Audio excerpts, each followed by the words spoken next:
Nós falamos, lógico que a gente foi já entrando em várias outras coisas, né? Mas eu perguntei para você, o que você falaria para pais, né? Agora, o que você falaria que você já não falou, ou talvez organizar para a galera, para quem está passando por isso? E aí, não sei se daria para você falar de uma forma um pouco mais geral, tanto quem está com conflitos em sua sexualidade, que está se expressando através de uma homoafetividade, mas também um vício em pornografia, quem está lidando com desafios nessa área, o que você orienta? Assim, como que é a sua abordagem? A primeira coisa, e eu falo muito isso nas igrejas também, porque eu falo assim, gente, tem uma fala minha que é a mais importante do fim de semana.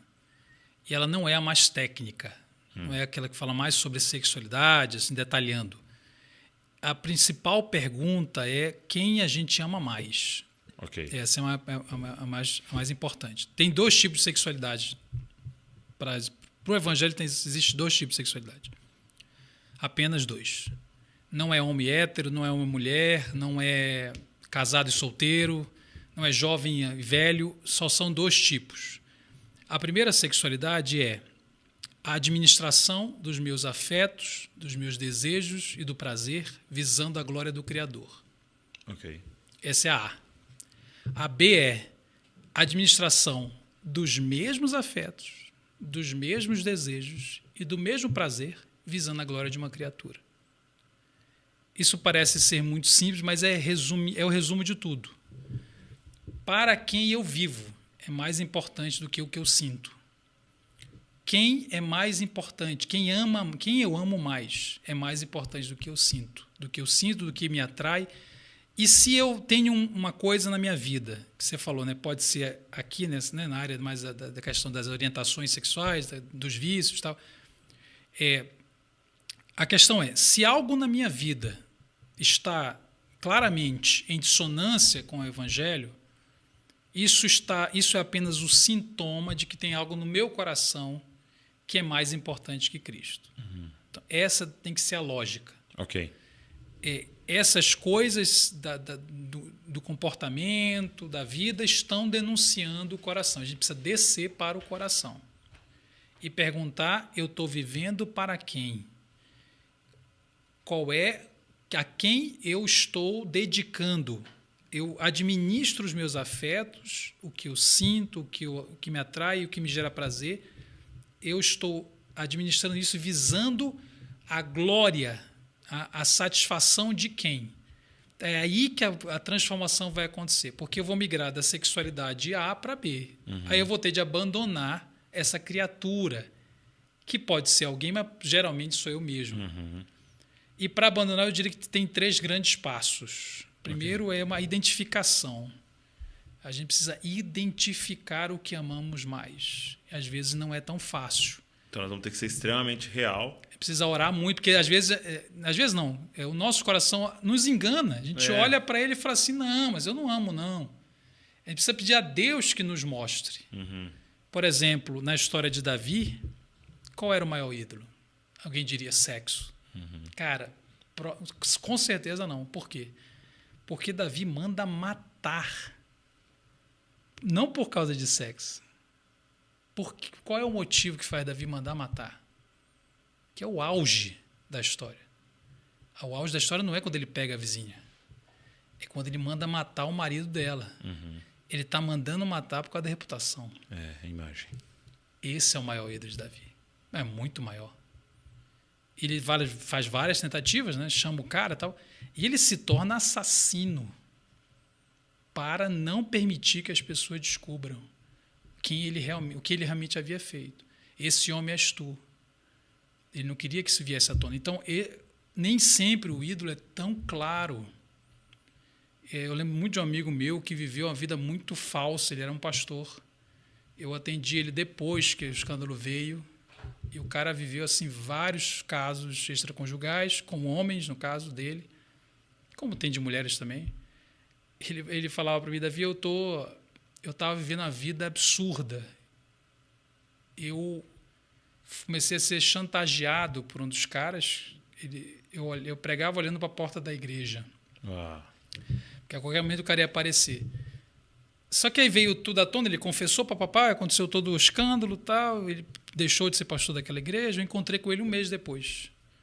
E perguntei, como é que você está? Ele falou assim, estou vendo o melhor momento do meu casamento. Eu quase caí para trás. Primeiro, porque a mulher dele não foi embora, depois de saber de tudo. Segundo, porque ele falou, agora eu consigo dormir, agora eu consigo respirar, eu não estava conseguindo existir mais, de tanta culpa e de loucura, de meu Deus do céu, o que vai acontecer comigo? Então, quando ele abriu mão da imagem que ele passava como pastor, casado, 3 filhos, ninguém nunca soube que ele tinha atração. Uhum. Nunca. Eu falei, cara, tu nunca falou para ninguém? Ele falou, não, porque eu nunca achei que não, aliás, eu nunca, ou melhor, eu sempre imaginei que se eu falasse, a minha vida acabaria. Porque eu lembro que eu estava no seminário e eu deveria ter falado, mas eu descobri que um cara tinha sido expulso por causa de uma questão sexual no seminário. Eu pensei, se eu contar, eu não termino o seminário. Quando eu fui casar, eu sabia que eu devia ter falado para minha noiva. E não é nem falar pecado, não, é falar que ele tinha atração. Uhum. E ele não falou porque falou, se eu falar, não casa comigo. Quando eu fui assumir a igreja, me perguntaram um monte de coisa. Eu não vou falar, porque se eu falar, eu não assumo a igreja. E ele foi confiando na capacidade dele de realizar o próprio ministério. Então, qual é o maior ídolo desse cara? O que ele ama tanto que faz ele ficar preso nesse lugar? Nem sempre é tão óbvio. Entendi. Entende? Então, a gente precisa de um trabalho, de um mergulhar dentro da gente, mas na tutoria do Espírito Santo, para entender qual é o nosso maior amor. Identificação. O segundo passo é o que a gente chamaria de descredibilização, que é o que os profetas faziam com os ídolos de Israel. Uhum. Salmo 115 fala assim, tem olho, mas não vê, tem pé, mas não anda, tem ouvido, mas não ouve. Ele está dizendo assim, isso é ridículo. Isso não entrega o que promete. Por que você confia nisso? Jeremias chegava a dizer assim, você com um pedaço de madeira, você vai lá na floresta, pega um pedaço de pau, metade você faz uma fogueira para fazer um guisado e metade você faz um ídolo e se ajoelha perante ele. Elias, né? Elias falou assim, fala mais alto porque ele pode estar dormindo no banheiro. Ele está ridicularizando o ídolo. Se você não... Sabe que a galera não abandona?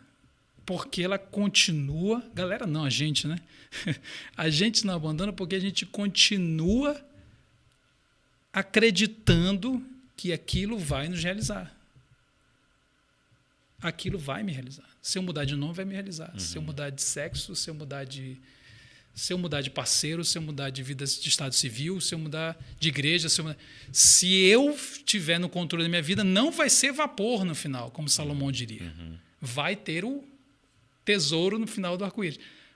Enquanto a gente acreditar que o ídolo que ele pode fazer aquilo. A gente está nele. Então, é identificar, descredibilizar. E o segundo é substituir. Aí o Tim Keller fala sobre isso. Ele fala assim, não vai abandonar um amor se encontrar um maior. Entendi. É substituir. Moisés, lá em Hebreus 11, fala que Moisés, sendo adulto, pela fé preferiu ser escravo do que ser neto de Faraó. Uhum. Aí o texto fala assim, porque ele viu a Cristo. Ele viu a recompensa em Cristo. A recompensa de Deus não é o que ele dá, é ele mesmo. Ele viu a Cristo. Moisés, olha que o escritor de Hebreus, Moisés, Velho Testamento, viu a Cristo.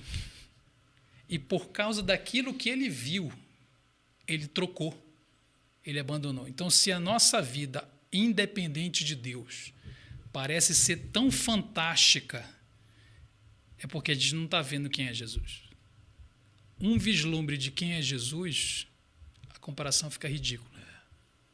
Então, a gente precisa entender quem é Jesus para colocar nele aquilo que a gente está colocando nos nossos amores. No livro Chega de Regras, ele fala que esse prazer que nós podemos ter em Deus hoje, né? Porque ele bate muito nessa questão, nessa tecla do qual é a finalidade do homem, até no catecismo, né? Qual é a finalidade de Deus criar o homem? É para glorificá-lo através, né, do prazer nele. Então, né? É isso mesmo, porque isso é uma coisa que eu falo sempre, de um outro livro do John Piper, muito bom, chamado Em Busca de Deus. Que é a primeira pergunta do catecismo, né? Então, a finalidade de Deus ter criado o homem é para glorificá-lo através do prazer. E gozar. Até o John Piper propõe que mude, né? Não gozar, mas por gozar. Ao gozar. Ao ter prazer nele. E aí ele diz o seguinte no livro, né? Que o prazer que a gente pode ter em Deus hoje é parcial. Porque a gente vai virar em plenitude Claro. quando a gente tiver o corpo glorificado e tal. Então, o prazer hoje é parcial. Aí ele faz essa afirmação.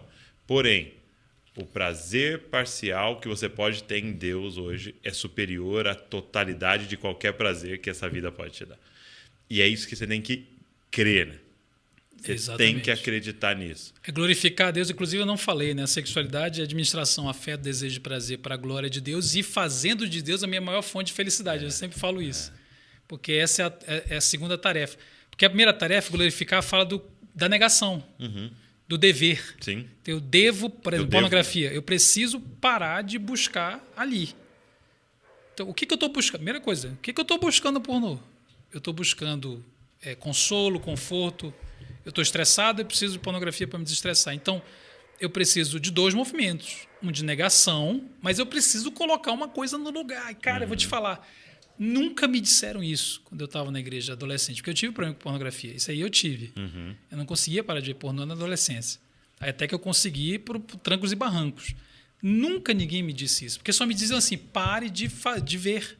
Mas não põe o substituto. Mas não coloca nada no lugar. É como se falasse, cara, você está comendo errado, comendo só fast food, pare de comer. Ora, mas não adianta. Então é um movimento de, primeiro, eu preciso negar aqui, mas eu preciso descobrir formas de ter prazer em Deus. E os crentes, nós não estamos treinados para descobrir formas de ter prazer em Deus. Até quando a gente fala prazer em Deus, a gente só pensa em devocional e ir para a igreja, que é muito importante, mas não é tudo. Ter prazer em Deus é ter prazer em absolutamente tudo que Deus te deu. Tudo que Deus te deu, que não é pecado, é Deus. Ora, não é? Então eu preciso espalhar o prazer na minha vida inteira. Sair do quarto fechado no YouTube. Porque é o que o John Piper vai bater, né? Exatamente. Que o problema não é querer ter prazer. O problema é se contentar com muito pouco, né? Ele fala, que ele fala que quem está no pecado se contenta com pouco prazer. Para sair do pecado, você tem que buscar mais prazer e não menos. Exatamente.